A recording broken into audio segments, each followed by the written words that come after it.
So what's up guys? So kumusta kayo? So nandito ang inyong man behind the lens, and at this point katatapos ko lang ng work ko today, and I'm here now in one of the newest coffee shops in Tagaytay. And actually ito ngayon yung tinatawag na kauna-unahang library cafe dito sa South. So ladies and gentlemen, welcome to Libro Espresso. I'm so excited to see the beauty of the place by looking at its interior design, and at the same time titikman din natin dito yung mga drinks and foodies na ino-offer nila. So ano guys, tara, pasok tayo.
Okay guys, so let's have the review on the newest cafe in Tagaytay na napuntahan natin ngayon. So, according in some of the staff na nakausap ko kanina, itong Libro Espresso ay yung tinagurian na kauna-unahang library cafe dito sa South.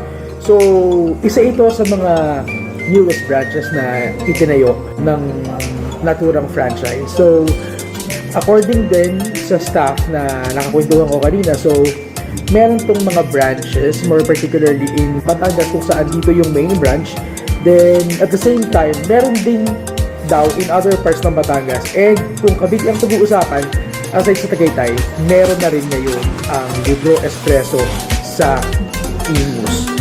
So, librihin nga natin yung lugar. I was so impressed on the design. So, very calming, very relaxing yung vibe niya. And so aside sa mga coffee lovers, sa mga coffee enthusiasts, maa-appreciate din to ng mga wide readers na gustong tumambay dito. Kasi sa nakikita ko, ang daming libro na pwede mong basahin.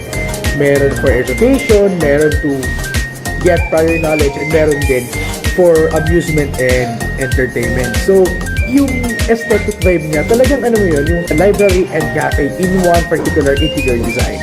So, when it comes to the place and the venue, talagang bibigyan ko siya ng perfect 10. Kasi sobrang sobrang relaxing yung lugar. Sobrang nakaka-relax.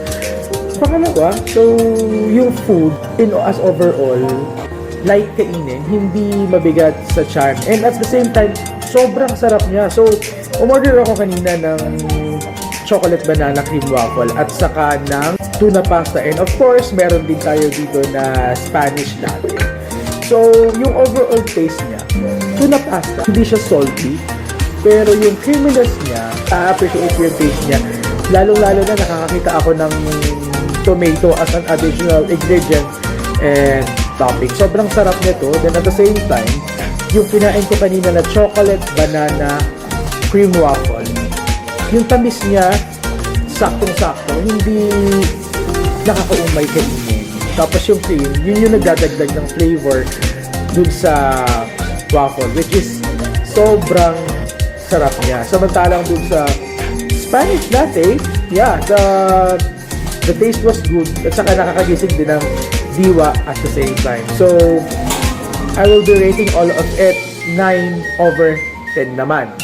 So, guys, kung gusto nyo magpunta rito sa Libro Espresso, so, matatagpuan lang siya sa tapat ng picnic room dito sa Barangay Sungay, Tagaytay City. And, guys, sa lahat ng mga coffee enthusiasts at sa lahat ng mga book lovers dyan, puntahan nyo na itong Libro Espresso. Promise, the best ito.